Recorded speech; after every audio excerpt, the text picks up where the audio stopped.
Bəs büdcə kimdədir Elşad müəllim? Mənim var. Büdcə evdə. Xalidə xanımda. Bəli. Aha, Büdcə oradan bölüşdürülür. Elə bir Milli Mərkəzi Bank oradan. Xalidə xanım. Bax, rəvan qazancını gətirir anasına. Bəli.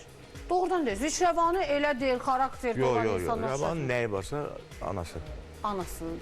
Elşad Qarayevin də nəyi varsa Xalidə xanımda da. Heç inandırıcı deyil, amma yenə də, yəni nə deyil? Sən inan da, sən inan. İnanıram.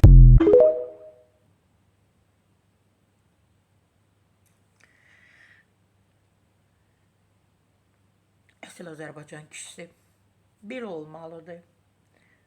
Əsl, mən çox xoşuma gəldi, çox bəyəndim. Ailələr var ki,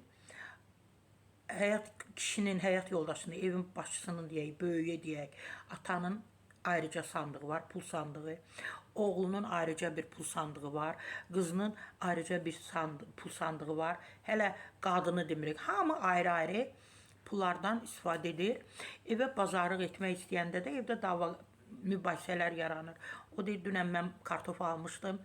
Nə bilim, ana deyir, dünən mən pomidor almışdım. Digəri deyir, yox, mən soğan almışdım. Belə mübahisələr yaranır. Amma doğrudan da bir nəfərdə görsən, həyat yoldaşına deyir, Mərkəzi Bank. Bəli, doğrudan da evdə bir dənə Mərkəzi Bank olanda, o da təbii ki, ana, qadın olmalıdır.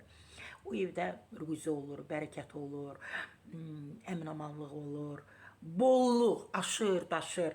Mən elə Azərbaycan kişisini belə bilirəm və Azərbaycan ailələrini çox istəyərdim ki, hamını belə görək.